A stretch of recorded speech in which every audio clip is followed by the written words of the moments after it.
আল্লাহ রাব্বুল আলামিন আপনার স্মরণে থাকে, তাহলে ঘুষ খাওয়া আপনার জন্য সম্ভব হবে না। কথা ঠিক কিনা? আল্লাহ পাক বলছেন, রুজি কামাবার জন্য তুমি যে পরিশ্রম করবে, ওই পরিশ্রমের সময় বেশি বেশি জিকির করো, আমারে স্মরণ রাখো। অফিসে বসে যখন তুমি কাজ করবে, আমি যদি স্মরণে থাকি, তাহলে তুমি ঘুষ খাইতে পারবে না। তুমি জমিন চাষ করবে, জমিন চাষ করার সময় আমি যদি তোমার স্মরণে থাকি, জমিনের আইল ঠেলা তোমার পক্ষে সম্ভব হবে না।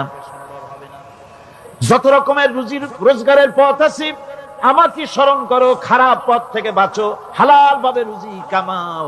হালাল রুজির ভিতরে আল্লাহ রাব্বুল আলামিন বরকত দিয়া দিবেন। আর কাজ করার জন্য বলা হয়েছে, রাসূল করিম সাল্লাল্লাহু আলাইহি ওয়াসাল্লাম বলেছেন, ইজা সাল্লাইতুমুল ফাজরা ফালা তানুমু আন তালবি আরযাকিকুম। ফজরের নামাজ পড়া হয়ে গেছে, ঘুমায়ো না। আমাদের একটা আম অভ্যাস হয়ে গেছে ফজরের নামাজ পড়ে ঘুমানো।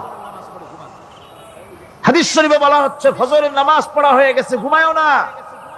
রুজি তালাশ করো, রিজিক তালাশ করো, নিজের সাহায্য করো, অন্যকে সাহায্য করো, নিজের সংসারের জন্য কাজ করো, অন্যের জন্যও করো। হালাল ভাবে রুজি কামাই করে বউকে একটা ব্লাউজ কিনে দিয়েছেন, একটা শাড়ি কিনে দিয়েছেন, বাচ্চাকে ক্লাসের বই কিনে দিয়েছেন, বাজার থেকে মাছ তরি তরকারি কিনে। অক্ষম ব্যক্তিদেরকে সহযোগিতা করবে, যারা নাকি উপার্জন করতে পারে না, ওই জাতীয় লোকদেরকে তারা সহযোগিতা করবে। ওয়ায়াকফুলু গানিয়ুহুম ফাকিরাহুম। সেই সমাজের যারা নাকি সামর্থ্যবান, তারা রোজগার করবে এবং গরিবদেরকে সহযোগিতা করবে। আল্লাহর নবী বলেছেন, সে ব্যক্তি মুমিন নয়, সে ব্যক্তি মুমিন নয়, সেই ব্যক্তি মুমিন নয়। সাহাবায়ে কিরাম হতচকিত হয়ে উঠলেন, প্রশ্ন করলেন, নবীজি কোন ব্যক্তি মুমিন নয়? আল্লাহর নবী বলেন, যেই ব্যক্তি পেট পুরে আরাম করে ঘুমায় গেল, এ কথা জানার পর যে তার প্রতিবেশী না খেয়ে শুয়ে আছে, ক্ষুধার যন্ত্রণায় কাতরাচ্ছে, এ কথা জানার পরে যেই মুসলমান ব্যক্তি আরাম করে পেট ভরে খেয়ে ঘুমায়, সে কখনো মুমিনের দাবি করতে পারে না, মুমিন হতে পারে না। কত বড় কথা!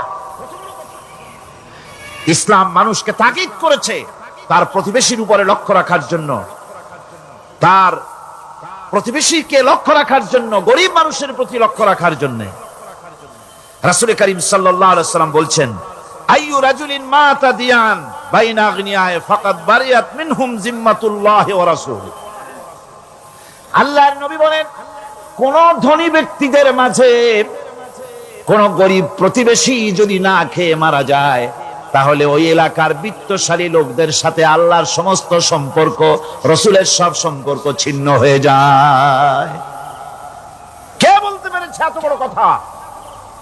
মানুষের অর্থনৈতিক নিরাপত্তার জন্য কত বড় কথা বলেছে ইসলাম, বলেছে বিশ্বনবী জনাবে মুহাম্মদ রাসূলুল্লাহ সাল্লাল্লাহু আলাইহি ওয়াসাল্লাম। আল্লাহ রাব্বুল আলামিন বলেন, ধনীদের হাতে যেন সম্পদগুলি পুঞ্জীভূত হয়ে না যায়, কাইলা ইয়াকুনা দুলাতাম বাইনাল আগনিয়াই মিনকুম। তোমাদের ধনীদের হাতে যেন সম্পদগুলি, সমাজের সম্পদগুলি যেন পুঞ্জীভূত না হয়, সেগুলি বরং ছড়িয়ে আস্তে করে যেন সমস্ত গরিব যেন সাধারণের কাছে যেতে পারে, সে ব্যবস্থা করতে হবে। যাকাত প্রদানের মাধ্যমে ধনীদের কাছ থেকে নিয়ে গরিবদেরকে দিয়ে দিতে হবে। আর বুখারী শরীফের সারা ফাথুল বারীতে হাফেজ ইবনে হাজার আসকালানী রাহিমাহুল্লাহ তিনি বলেছেন, যাকাত যদি ধনীরা না দেয়, যদি কেউ দিতে বাধা দেয়, ফামানিমতানা উখিযাত বিহি কাহরান, যদি যাকাত না দেয়, জবরদস্তি করে যাকাত আদায় করে নিবে গভর্নমেন্ট। যাকাত দিতেই হবে। মুনকিরিনে যাকাত, যারা যাকাত দিতে অস্বীকার করেছিল, হযরতে সিদ্দিক আকবর, হযরতে আবু বকর সিদ্দিক রাদিয়াল্লাহু তাআলা আনহু, তিনি তাদের সম্পর্কে বলেছিলেন, ওয়াল্লাহি লাউ কাতিলান্না মান ফাররাকা বাইনাস সালাতি ওয়াজ যাকাত। অবশ্যই আমি ওই সম্প্রদায়ের লোকের বিরুদ্ধে যুদ্ধ ঘোষণা করব যারা নামাজ আর যাকাতের মধ্যে পার্থক্য সূচিত করবে। যারা নামাজ তো পড়বে কিন্তু যাকাত দিবে না সরকারের কাছে, যাকাত আদায় করবে না, তাদের বিরুদ্ধে যুদ্ধ ঘোষণা করব। ইসলামী সরকার যদি প্রতিষ্ঠিত হয়, তাহলে এই যাকাত আদায় করা হবে। যাকাত কেউ নিয়ে বসে থাকতে পারবে না, যাকাত আদায় করা হবে। আমাদের দেশে নিয়ম মাফিক যদি যাকাত আদায় করা হতো, এই দেশ যদি ইসলামী গভর্নমেন্ট হতো, আল্লাহ যেন দয়া করে দেন, কন্যা আমিন। আল্লাহ পাক যদি দয়া করে দেশটার ইসলামী রাষ্ট্র বানায় দেন, তাহলে যাকাত তো আদায় করে নেওয়া হবে। যাকাত দিতে আপনি বাধ্য, গরিব মানুষ থাকবে না। এখনো বাংলাদেশের নিয়ম মাফিক যদি যাকাত আদায় করা হয়, নিয়ম মাফিক মানে সোনার যাকাত, রূপার যাকাত, নগদ ক্যাশের যাকাত, ফসলের ওষুধ সঠিকভাবে যদি আদায় করা হয়, তো একেবারে কম করে হলেও 1000 কোটি টাকা যাকাতের টাকা কালেকশন হতে পারে। এটা কি কম কথা? 1000 কোটি টাকা, এই টাকা আদায় করা হচ্ছে না। এই টাকা আদায় না করার কারণে যে শূন্যতার সৃষ্টি হচ্ছে, এই ভ্যাকুয়ামকে পূর্ণ করার জন্য এগিয়ে এসেছে 7 সমুদ্র 13 নদীর উপর থেকে এনজিওরা। এনজিওরা এসে আমাদের দেশে, সব এনজিও খারাপ আমি তা বলি না, বহু এনজিও আছে যারা এদেশের উন্নয়নের, আর্থসামাজিক উন্নয়নের জন্য তারা প্রচেষ্টা করছে, রাস্তাঘাট, স্কুল কলেজ, চিকিৎসা ইত্যাদির দিকে কাজ করছে। যতগুলি এনজিও আমাদের দেশে আছে, তার ভিতরে 52টা এনজিও গোনা বাছা যারা ইসলামের প্রকাশ্য দুশমন, আর এর শীর্ষস্থানে আছে ব্রাক। এই এনজিও গুলি তারা আমাদের দেশে এসে সুদি কারবার শুরু করেছে, পরিপূর্ণভাবে সুদের কারবার। ব্যাংকের থেকে যদি আপনি লোন নেন, তাহলে 15 or 17% ইন্টারেস্ট দিতে হবে। আর ওদের কাছ থেকে যে সুদ, যে টাকা নেওয়া হয়, সেই টাকায় গ্রামীণ ব্যাংক থেকে শুরু করে ব্রাক বলেন, কারিতাস বলেন, অক্সফাম বলেন, অ্যাডাপ বলেন, যেগুলি আছে, এগুলি সুদ নেয় 30 থেকে 34% পর্যন্ত। গোটা জাতিকে গ্রাম পর্যায়ে তারা সুদের নিবিড় চাষ করতেছে, ঘরে ঘরে সুদ পৌঁছে দিয়েছে, মুসলমান নারীদেরকে বেহুরমতি করেছে, ইসলামের ঐতিহ্য ধ্বংস করতেছে, নারীদেরকে বিপর্দা করতেছে, আমার দেশের ফ্যামিলি স্ট্রাকচারকে এনজিওরা ধ্বংস করে দিচ্ছে।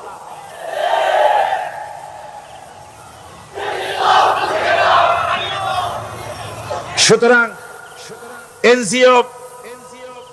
এনজিওরা এই সুযোগটা পেত না যদি যাকাত কালেকশন করা হতো। আর যাকাত দিয়ে, যাকাত যে সব জায়গায় খরচ করতে হয়, সেই খরচ করার জায়গাগুলিতে সঠিকভাবে যদি ব্যয় করা হতো, এই অবস্থা হতো না।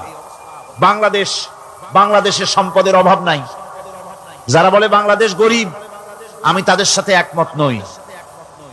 আক্ষরিক অর্থে বাংলাদেশ গরিব নয়, বাংলাদেশে সম্পদ আছে। বাংলাদেশে যে জিনিসটার অভাব, সেটা হচ্ছে ইনসাফ ভিত্তিক বন্টনের অভাব। এখানে কেউ তো 1000 বিঘা জমির মালিক, বিঘা বুঝেন না কি কোন আপনারা? কানি। কেউ তো 1000 কানির মালিক, আর কারো তো রান্নাঘর উঠাবার জায়গা নাই। কথাটা ঠিক কিনা? কেউ তো শত শত কোটি টাকা, কত কোটি টাকা যে আছে তা হিসাব করে মাসখানেক লাগবে, গুনিয়া খুলাইতে পারবে না। আর কারো তো একটা ট্যাবলেট কেনার পয়সা নাই। সুতরাং আমার দেশে যেভাবে গরিব বলা হয়, আক্ষরিক অর্থে ওইভাবে আমার দেশ গরিব নয়। আমাদের দেশে সম্পদ আছে, বহুত জমি অনাবাদি ফেলে রাখা হয়েছে। রাসূল করিম সাল্লাল্লাহু আলাইহি ওয়াসাল্লাম বলেছেন, সেই ব্যক্তির জমিন রাখার অধিকার নাই যে ব্যক্তি তা চাষের আওতায় না আনে। আছে না বহুত জমি পড়িয়া? আবাদযোগ্য জমি আমাদের দেশে আছে যা, তার 2,40,00,000 একর। আমাদের ভূমি সম্পদ রয়েছে, বনজ সম্পদ যা আছে সেটা হচ্ছে 32,53,860 একর জুড়ে বিরাট বনজ সম্পদ আমাদের আছে। ভূমি সম্পদ আছে, বনজ সম্পদ আছে। আমাদের রয়েছে পানি সম্পদ, প্রায় 250 নদী, 3,600 বর্গ মাইল জুড়ে নদীগুলো প্রবাহিত আছে। আমাদের পানি সম্পদ আছে। আমাদের গ্যাস সম্পদ আছে, যে গ্যাস অন্তত 100 বছর চলতে পারে। প্রত্যেক বাড়িতে বাড়িতে গ্যাসের সংযোগ দিলেও 100 বছরে ফুরাবে না। আলহামদুলিল্লাহ কইতে ইচ্ছা করে না? জোরে কোন আলহামদুলিল্লাহ। আমাদের গ্যাস সম্পদ রয়েছে, আমাদের মৎস্য সম্পদ আছে, পশু সম্পদ আছে, কৃষি সম্পদ আছে, আরো রয়েছে বিপুল জনশক্তি। জনশক্তি কাজ সবচাইতে বার্ডেন মনে করা হয়। জনশক্তিকে বলা হয় বাংলাদেশের সবচাইতে বড় সমস্যা, জনশক্তি সমস্যা। এটা হচ্ছে যে সরকার আসে তারই ভূতে পায়, যে যায় লঙ্কা সে আর মানুষ আলে ফেরে না, মানুষগুলি তার জন্য জ্বালা। অথচ এই মানব শক্তি হচ্ছে শ্রেষ্ঠ শক্তি। ইউনিভার্সিটি জনমের মতো না বাড়াইয়া, এখন তো ইউনিভার্সিটি দাবি করতেছে সকলে, গ্রামে গঞ্জে থানায় রান্নাঘরে সব জায়গায় আমাদের ইউনিভার্সিটি দাও। আর ইউনিভার্সিটির ফজিলত কি তা তো আমরা দেখতেইছি। এর থেকে বেশি করে পলিটেকনিক ইনস্টিটিউট, ভোকেশনাল ইনস্টিটিউট ইত্যাদি যদি বানানো হতো, ভিক্ষার হাতকে কর্মীর হাতে যদি পরিণত করা যেত, মানুষগুলিকে যদি কর্মক্ষম করা যেত, তাদেরকে যদি মডার্ন টেকনোলজি যদি শিক্ষা দেওয়া যেত, তাহলে এই মানব শক্তি রপ্তানি করে বা পৃথিবীর বিভিন্ন দেশ থেকে মূল্যবান বৈদেশিক মুদ্রা অর্জন করা যায়। সেটা না করে মানুষ হইছে জ্বালা, জনমের মতো এদেরকে মারো। এটা হচ্ছে ট্রেনের থার্ড ক্লাস প্যাসেঞ্জার্স মেন্টালিটি। সেটা কিরকম? সেটা হচ্ছে ট্রেনে যখন মানুষ চলে তৃতীয় শ্রেণীতে, একবার উঠে বসলে সে অন্যের জন্য জায়গা ছাড়ে না। জায়গা খালি আছে, আরেকজন এসে বললে ভাই আমার একটু বসতে দাও, কয় না ভাই এখানে লোক আছে। আসলে কিন্তু লোক নাই। আপনি যদি বলেন যে সেই লোক আসলে আমি জায়গা ছেড়ে দেবো, ততক্ষণ তো বসি। আপনি বসলেন, এরপরে আপনি তো বুঝছেন যে লোকটা ফাঁকিতেছে, ওই চিন্তা আপনার মধ্যেও ঢুকবে, আরেকজন আসবে বসার জায়গা আছে, আপনি বলবেন না এখানে জায়গা নাই। ট্রেনের থার্ড ক্লাস প্যাসেঞ্জারদের যে মন মানসিকতা, বর্তমান মুসলিম দেশগুলির সরকার প্রধানেরা ঠিক ট্রেনের থার্ড ক্লাস প্যাসেঞ্জারদের চাইতেও থার্ড ক্লাস। মানব শক্তিকে কাজে লাগাবার চিন্তা না করে উল্টা চিন্তা তারা করছেন। এত সম্পদ থাকা সত্ত্বেও বাংলাদেশ আজ যে অভাব সৃষ্টি হয়েছে তা কৃত্রিম, এবং তা সৃষ্টি হয়েছে এটা এর একমাত্র দায়ী এর জন্য রাজনৈতিক ষড়যন্ত্র। রাজনৈতিক ষড়যন্ত্রের কারণেই এই অভাব সৃষ্টি হয়েছে। গোড়া থেকেই আমাদের এই দেশটি ষড়যন্ত্রের শিকার। প্রথমে ব্রিটিশ বেনিয়ারা 200 বছর পর্যন্ত গোলামির জিনজির পরিয়ে দিয়েছে। 200 বছর গোলামির পর দ্বিজাতি তত্ত্ব এবং মুসলিম সংখ্যাগরিষ্ঠতার ভিত্তিতে 47-এর আজাদি, তারপর পশ্চিমাদের শোষণ বঞ্চনা থেকে মুক্তি লাভের জন্য 71-এর আজাদি, এরপরে দেশের 90% হচ্ছে মুসলমান। 90% কারা? চিল্লায় বলেন না কারা?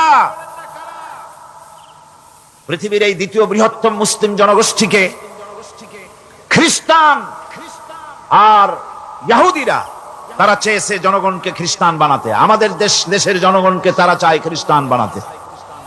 যারা কমিউনিস্ট তারা চায় আমাদেরকে নাস্তিক বানাতে। আর পার্শ্ববর্তী দেশের পেইড এজেন্ট যারা আমাদের দেশে আছে তারা চায় পৃথিবীর নিকৃষ্টতম কুফরি মতবাদ, ধর্ম নিরপেক্ষ মতবাদের মাধ্যমে গোটা জাতিকে ধর্ম থেকে দূরে সরিয়ে দিতে চায়।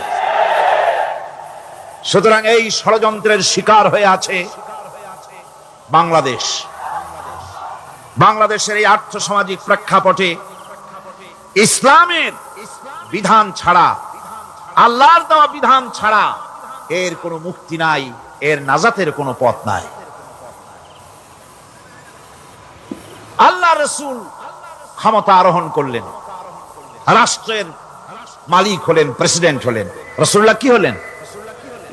আল্লাহর নবী প্রেসিডেন্ট হলেন।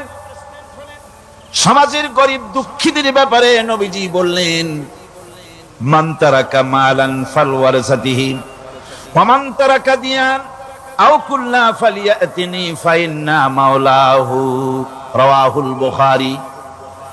নবীজি বলেন, যে ব্যক্তি মারা গেল মরে যাওয়ার পর তার যে সম্পদ থাকবে, এই সম্পদগুলি সে যে সন্তান স্ত্রী পুত্র যাদের রেখে গেছে তাদের জন্য।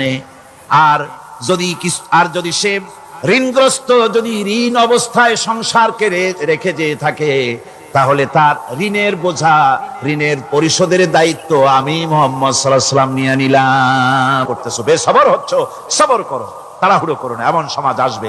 রাসূলুল্লাহ এরকম একটা সমাজ গোটা পৃথিবীবাসীকে উপহার দিতে পেরেছিলেন না পারেন নাই? পেরেছিলেন কিনা? সেই কথাই আল্লাহ রাব্বুল আলামিনের কথার সঙ্গে বার মিলান। লাইসাল বিররা আন তুওয়াল্লু বুজুহাকুম কিবালাল মাশরিকি ওয়াল মাগরিব। পূর্ব পশ্চিমে কত মাথা ঘুরালে, চেহারা ঘুরালে এটাই কিন্তু তোমার পুণ্যবান হওয়ার জন্য, নেককার হওয়ার জন্য যথেষ্ট নয়।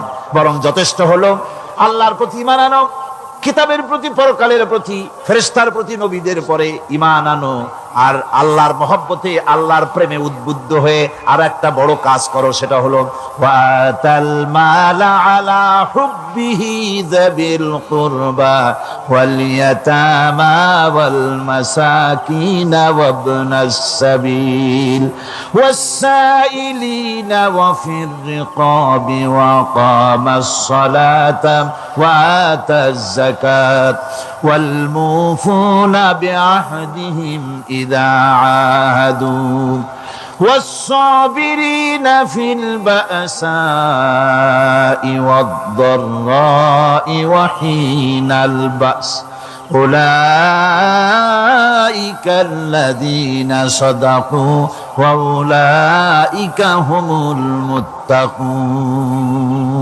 আরেকটি গুরুত্বপূর্ণ কাজ করতে হবে আল্লাহ পরকালে বিশ্বাস করার সাথে সাথে, সেটা হলো এই, তোমাদের জানের মতো প্রিয় ধন এবং সম্পদকে আল্লাহর মহব্বতে খরচ করতে হবে। সেজদা দিয়ে কপালে দাগ লাগাইছো, কিন্তু প্রতিবেশীকে সাহায্য করো নাই, গরিবদেরকে দাও নাই, এতিমকে দাও নাই, বোনকে ঠকাইছো, মেয়েকে ঠকিয়েছো, তোমার ওই সেজদায় কিয়ামতে কাজ দিবে না।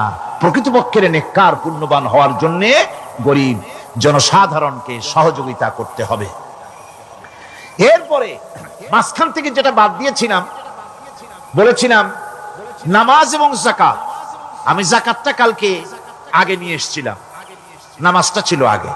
সেই নামাজটা যেহেতু আলাদা একটা বিষয় হবে, আর যাকাতটা সাদকার সাথে সামঞ্জস্য আছে, সেই জন্য যাকাত আর সাদাকার কথাটা একসঙ্গে মিলাই বলেছিলাম। এখন শুরু করছি নামাজ। সালাত, সালাত এর আবিধানিক অর্থ হচ্ছে কোন জিনিসের দিকে মুখ ফিরানো। সালাতের অর্থ হচ্ছে নিকটবর্তী হওয়া, মুখ ঘুরানো, মুতাওয়াজ্জা হওয়া। ওই যে হযরত ইব্রাহিম আলাইহিস সালাম বলেছিলেন, ইন্নী ওয়াজ্জাহতু ওয়াজহিয়া লিল্লাযী ফাতারাস সামাওয়াতি ওয়াল আরদ। জানেন আপনারা? পড়েন, ইন্নী ওয়াজ্জাহতু ওয়াজহিয়া লিল্লাযী ফাতারাস সামাওয়াতি ওয়াল আরদা হানিফা ওয়ামা আনা মিনাল মুশরিকিন। নিশ্চয় আমার মুখ ঘুরায় দিলাম তার দিকে যিনি আকাশ এবং জমিনের স্রষ্টা, সব কিছুর মালিক যিনি, তার দিকে আমি মুতাওয়াজ্জা হলাম। নামাজের অর্থই হচ্ছে মুতাওয়াজ্জা হওয়া, মুখ ঘুরিয়ে দেওয়া, চেহারা ঘুরিয়ে দেওয়া। আর নামাজের আরেক অর্থ হচ্ছে নিকটবর্তী থেকে আরো নিকটবর্তী হওয়া। আমরা কি নিকটবর্তী হতে চাই? না বুঝলে কবেন কি? নিকটবর্তী হইতে চাই কার? আল্লাহ। আমরা কি আল্লাহর নিকটবর্তী হতে চাই? আল্লাহ রাব্বুল আলামিন বলেন, নিকটবর্তী হতে হলে ওয়াসজুদ ওয়াকতারিব, সেজদা দাও আর সেজদার মাধ্যমে আমার নিকটবর্তী হয়ে যাও। সেজদা দিলেই আল্লাহর নিকটবর্তী হওয়া যায়। কোন সুবহানাল্লাহ। সাহাবী, আল্লাহ নবীর সাহাবী প্রশ্ন করেছেন, নবীজি বান্দা কখন আল্লাহর নিকটবর্তী হয়ে যায়? নবীজি বলেছেন, বান্দা যখন সেজদা দেয় তখন আল্লাহর বান্দার মাঝে কোনো হিজাব থাকে না, একদম আল্লাহ পাকের নিকটবর্তী হয়ে যায় বান্দা যখন সেজদায় পড়ে যায়। সুতরাং নামাজ হচ্ছে নিকটবর্তী হওয়া, সালাত এটা হচ্ছে নিকটবর্তী হওয়া। নামাজ ফরজ হওয়ার কারণ হচ্ছে এই যে মানুষ আল্লাহর বান্দা বা গোলাম হিসেবে সৃষ্টি হয়েছে, তাই একমুখী হয়ে রবের বন্দিগি করা এটা হচ্ছে তার স্বাভাবিক একটা প্রকৃতি। আল্লাহ রাব্বুল আলামিন এই প্রকৃতির দাবি মিটাবার জন্যই নামাজের ব্যবস্থা করেছেন। মানুষের ফিতরত, মানুষের নেচার, মানুষের ফিতরত হচ্ছে এই যে কারো না কারো কাছে মাথা নত করা, হাত জোড় করা, মাথা নত করা, সার্বভৌমত্বের মালিক কাউকে মনে করা।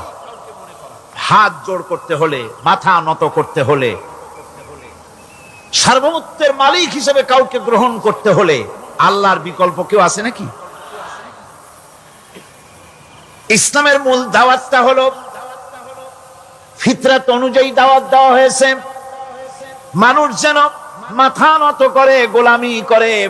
এজন্য আল্লাহ রাব্বুল আলামিন বলেছেন যে আমি মানুষ এবং জিনকে সৃষ্টি করেছি, তার কারণটাই হলো মা খালাকতুল জিন্না ওয়াল ইনসা ইল্লা লিয়াবুদুন। মানুষ আর জিন জাতিকে সৃষ্টি করা হয়েছে ইবাদতের জন্য, গোলামির জন্য।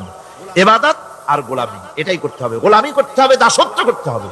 আর এই দাসত্ব, আল্লাহর আনুগত্য, এই গোলামির দাওয়াত দিয়েছেন দুনিয়ার সব নবীরা।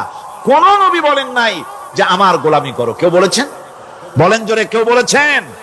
আল্লাহ পাক বলেন ওয়ালাকাদ বা'আসনা ফি কুল্লি উম্মাতির রাসূলা আনি ইবুদুল্লাহা ওয়াজতানিবুত তাগুত। প্রত্যেক জাতির জন্য আমি রাসূল প্রেরণ করেছি, তারা মানুষকে দাওয়াত দিয়েছেন এই কথা বলে যে এক আল্লাহর গোলামি করো, তিনি ছাড়া কোনো ইলাহ নাই, আইনদাতা নাই, বিধানদাতা নাই, তার গোলামি, তার সামনে মাথা নত করে না। আর প্রত্যেক নবীর যুগেই নামাজ রোজা শরীয়তের মধ্যে ছিল। নামাজ রোজা কম বেশি প্রত্যেক নবীর জামানায় আল্লাহ পাক এটাকে বাধ্যতামূলক করেছিলেন। নামাজ রোজা যাকাত সব নবীদের জন্য বাধ্যতামূলক ছিল, তার উম্মতের জন্য বাধ্যতামূলক ছিল। নামাজ হচ্ছে তাওহীদের অবশ্যম্ভাবী এক বহির্প্রকাশ। তাওহীদের জন্য তাওহীদবাদী মানুষ যারা, তাদেরকে নামাজ আদায় করতেই হবে। আকীদা বিশ্বাসের দিক থেকে তাওহীদ যদি হয় পুরা দ্বীনের মূল উৎস, তাহলে আমলের দিক থেকে নামাজ হচ্ছে পুরা দ্বীনের মূল ভিত্তি। নামাজ হচ্ছে আমলের মূল ভিত্তি, এর বাস্তবায়ন ছাড়া দ্বীন পূর্ণ হয় না।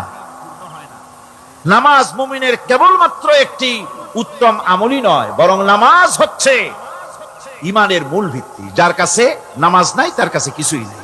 রাসূল করিম সাল্লাল্লাহু আলাইহি ওয়াসাল্লাম বলেছেন যে নামাজ যে ব্যক্তি পড়ে না, আল্লাহ পাকের সাথে তার কোনো সম্পর্ক বাকি থাকে না। সুতরাং এই নামাজটা হচ্ছে এই যে একমাত্র একাগ্র চিত্তে আদবের সাথে আল্লাহর সামনে রুজু হয়ে যাওয়া। কোরআনে কারীম বলছে মুনিবিনা ইলাইহি ওয়াত্তাকুহু ওয়া আকিমুস সালাতা ওয়া লা তাকুনু মিনাল মুশরিকিন। তোমরা আল্লাহর দিকে রুজু হয়ে যাও এবং তাকে ভয় করে অন্যায় কাজ থেকে বিরত থাকো, আর নামাজ কায়েম করো, মুশরিকদের অন্তর্ভুক্ত হয়ে যেও না। নামাজ কায়েম করা, নামাজের আদেশ কোরআনে কারীমের মধ্যে আল্লাহ পাক বহু জায়গায় করেছেন। ঈমানের পর নামাজই হচ্ছে সবচেয়ে বড় জরুরি। একজন মানুষ ঈমান আনলো, যেমন কালকে একজন ঈমান এনেছে, ঈমান আনার সাথে সাথে তার প্রথম কাজ কি বলুন? বলেন প্রথম কাজ কি? ফজরের নামাজের আগে একজন ইসলাম কবুল করলেন, তার প্রথম দায়িত্ব নামাজকে আদায় করে দেওয়া, ফজরের নামাজ পড়া। জোহরের আগে কেউ ঈমান আনলো, তার প্রথম দায়িত্ব জোহরের নামাজ আদায় করা। আসরের নামাজের আগে ঈমান এনেছে, তার প্রথম দায়িত্ব হলো আসরের নামাজ আদায় করা।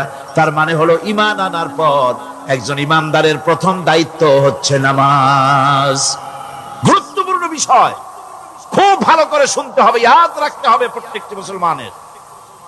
এই নামাজ কি জিনিস, কেমনে আদায় করতে হবে, আদায় না করলে কি হবে, গুরুত্বপূর্ণ এই কথাগুলি প্রত্যেকের স্মরণ রাখতে হবে। হযরত মুসা আলাইহিস সালামকে আল্লাহ রাব্বুল আলামিন ওহী প্রদান করলেন। যেদিন ওহী দিলেন ওহী দিয়ে সেই মুহূর্তে আল্লাহ পাক তাকে শোনালেন, ইন্নানি আনাল্লাহ লা ইলাহা ইল্লা আনা ফা'বুদনি ওয়াকিমিস সালাতা লিযিকরি। নিশ্চয়ই আমি আল্লাহ, আমি ছাড়া কোনো ইলাহ নাই, আমার গোলামি করো, আমার দাসত্ব করো, আর আমার শরণার্থে নামাজ কায়েম করো। নামাজ নামাজ নামাজ কায়েম করতে হবে, এটাই হচ্ছে ইমানের সবচেয়ে বড় দাবি। অন্যত্র আল্লাহ পাক বলছেন, কুল ইন্না হুদাল্লাহি হুয়াল হুদা ওয়া উমিরনা লিনুসলিমা লিরাব্বিল আলামিন। হে নবী বলুন, প্রকৃতপক্ষে আল্লাহর হেদায়েত হচ্ছে সঠিক হেদায়েত। সত্যিকারের হেদায়েত কার হেদায়েত? আল্লাহ পাকের হেদায়েত। এবং তার পক্ষ থেকে নির্দেশ করা হয়েছে যে সারা জাহানের মালিকের সামনে মাথা নত করে দাও। মাথা নত করবেন কার কাছে? আল্লাহ পাকের কাছে।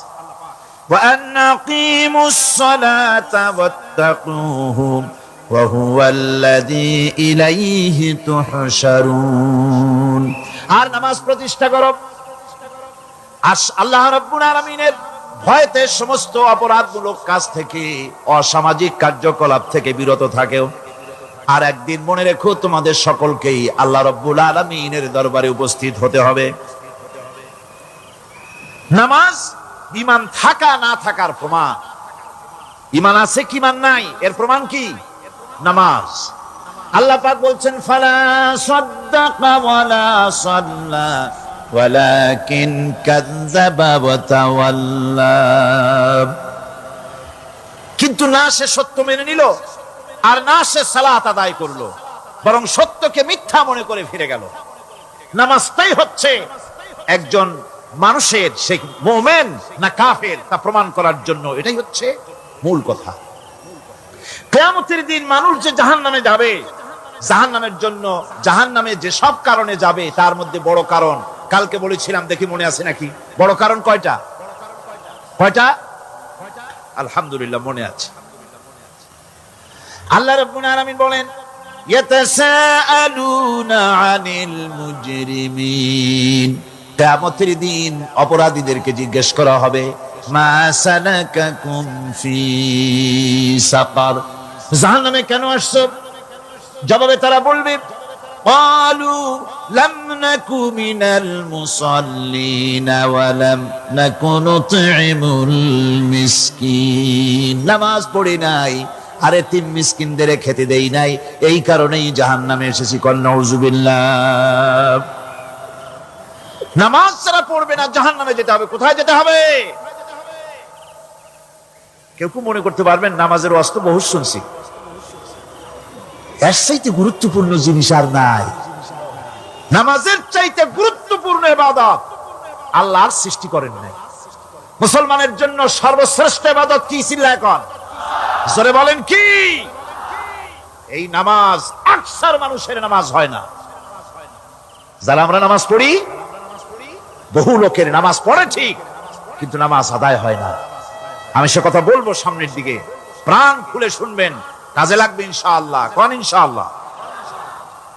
আকীদাগত দিক থেকে ঈমান হলো তাওহীদের স্বীকৃতি, আর আমলের দিক থেকে নামাজ হচ্ছে তাওহীদের বহিঃপ্রকাশ। আপনি মুসলমান তা প্রমাণ হবে নামাজ দিয়ে। নামাজহীন ঈমানের দাবি মূল্যহীন। যার নামাজ নাই তার ঈমানের দাবি করার কোনো মূল্যই নেই। অনেক এরকম কথা বলে, হুজুর আমি মানুষটা নিতান্ত খারাপ না, যাই মনে করেন, গ্রামে রাস্তা বানাইছি, ব্রিজ করে দিয়েছি, কালভার্ট করেছি, এতিম মিসকিনদের তাও মাঝে মধ্যে খাবার দেই। নামাজ হচ্ছে ইসলামের গণ্ডির মধ্যে প্রবেশের প্রমাণ।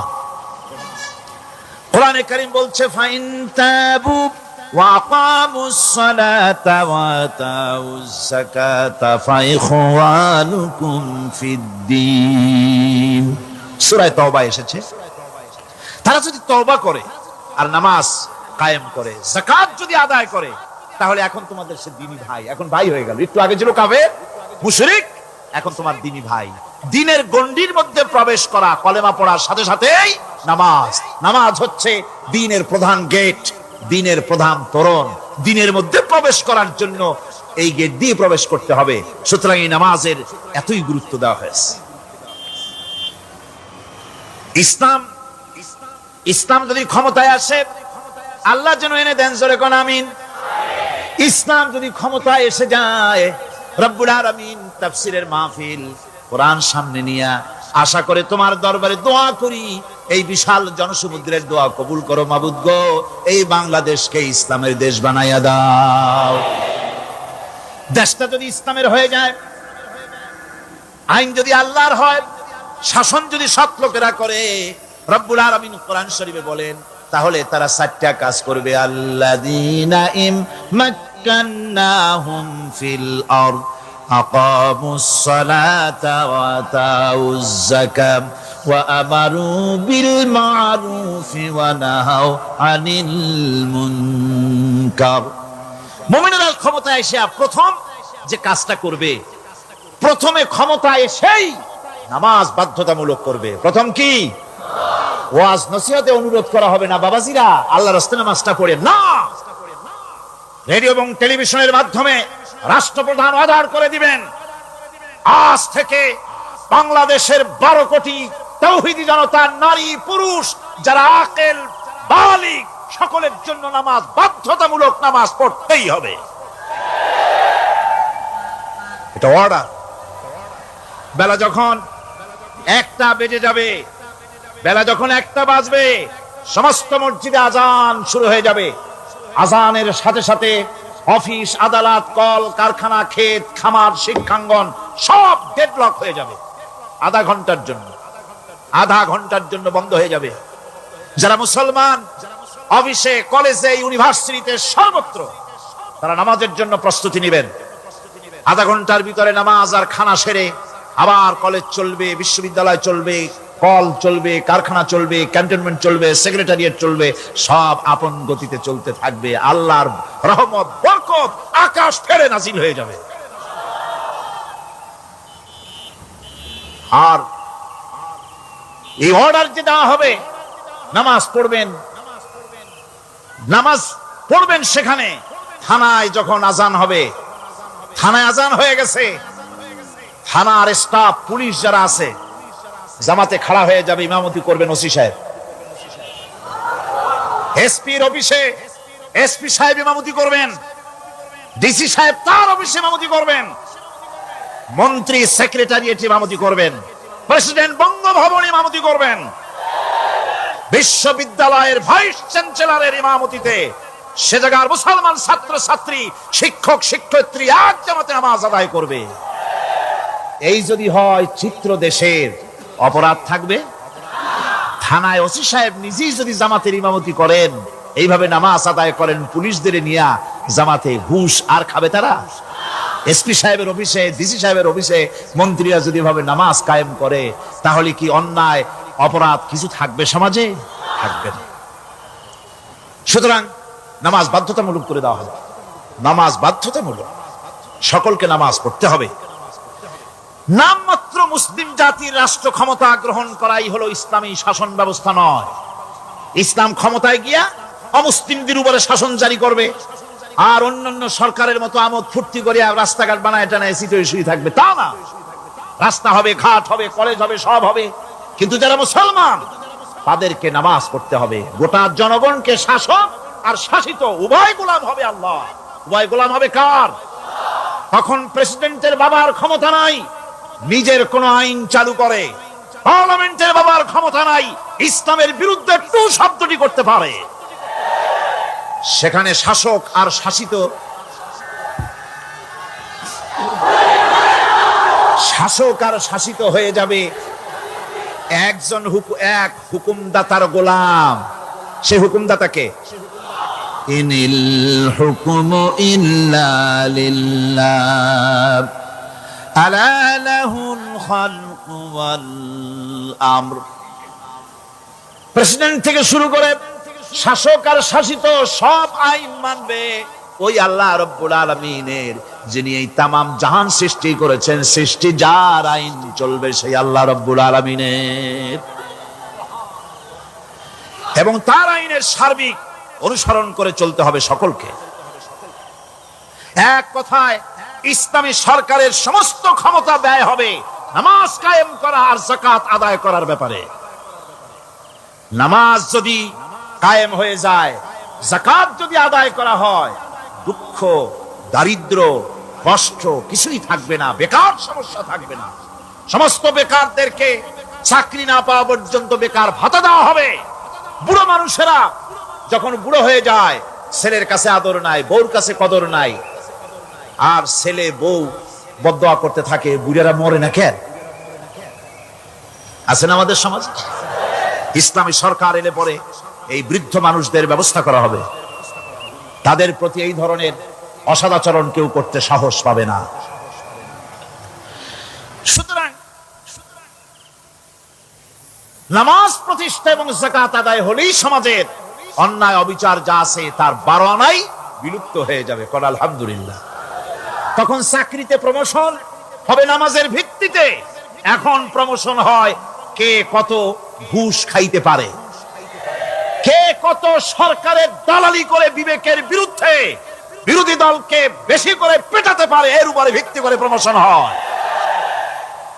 ইসলামী সরকার যখন আসবে, ইসলামী সরকার যখন প্রতিষ্ঠিত হয়ে যাবে, তখন চাকরির প্রমোশন নির্ভর করবে তার সুন্দর চরিত্র আর নামাজের পাবন্দির উপরে ভিত্তি করে।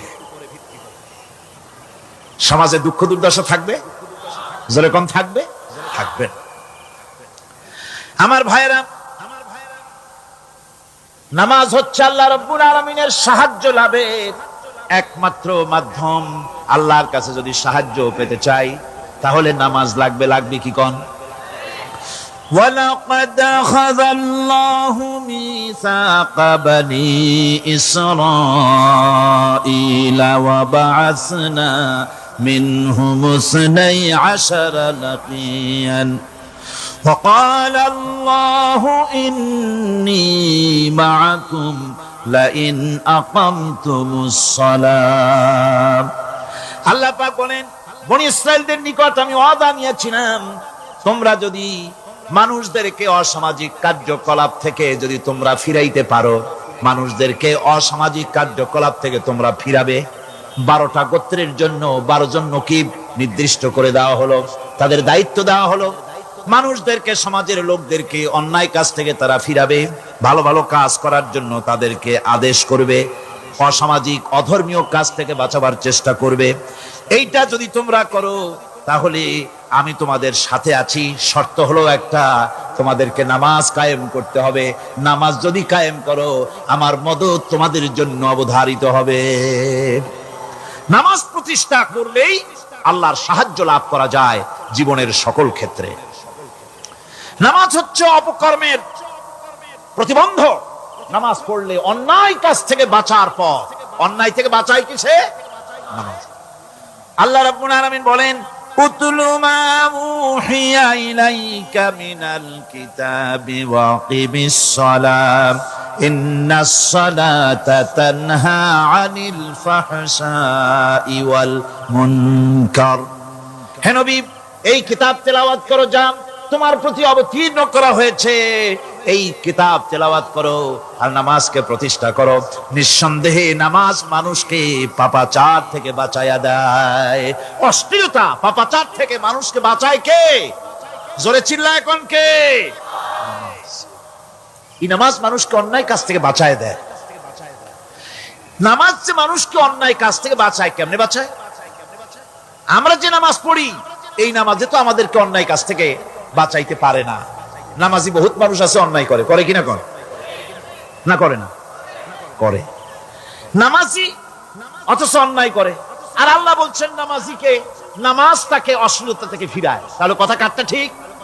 আল্লাহটা জোরে বলেন, কাটটা ঠিক? অবশ্যই আমার আল্লাহর কথা হক।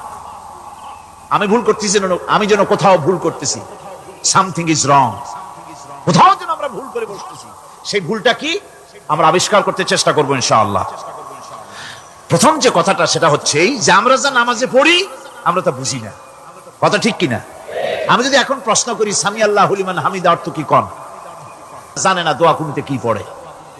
অর্থ বোঝেন। দোয়া কুনুতের মধ্যে বলা হচ্ছে আল্লাহুম্মা ইন্না নাস্তাঈনুকা, হে আল্লাহ আমি তোমার কাছে সাহায্য চাই। কার কাছে সাহায্য চাই? আল্লাহর কাছে সাহায্য চাই।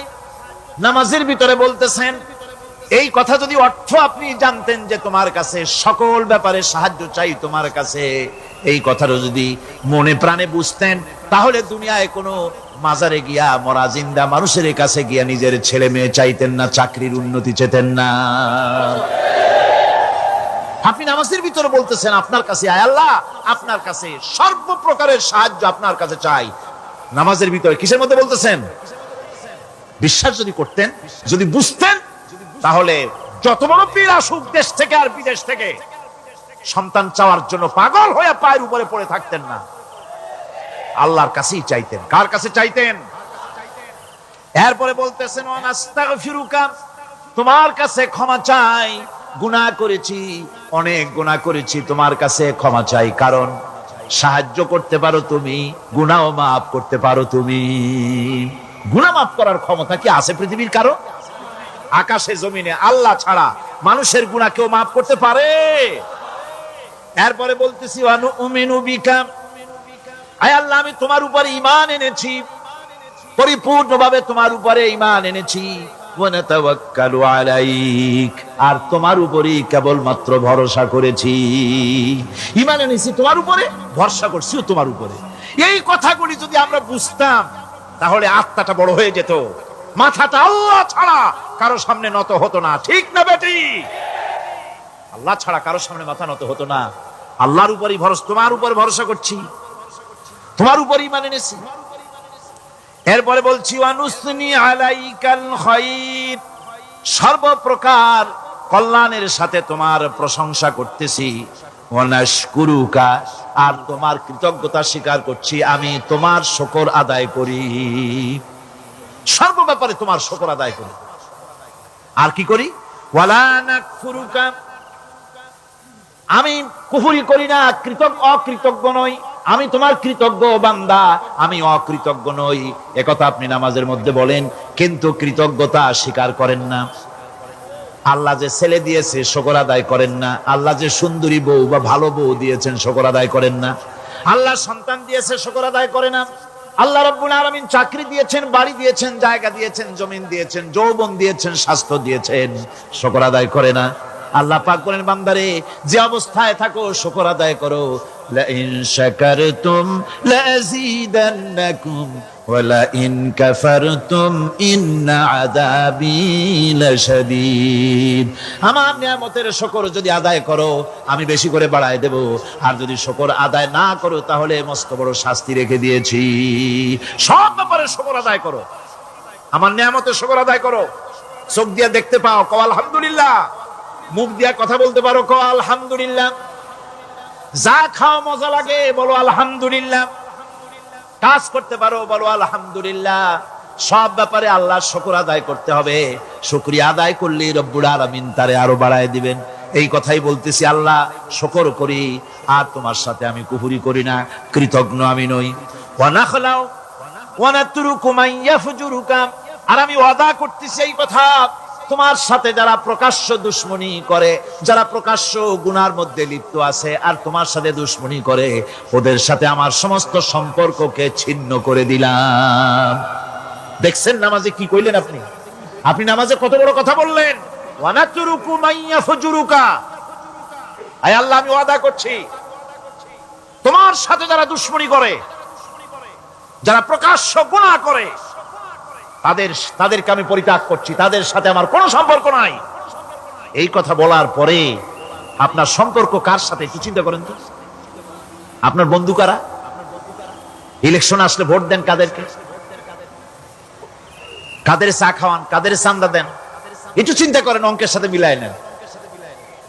তাহলে দেখুন, মুখে বলে এক কথা, কাজে করে আর একটা। আরে কি কয়?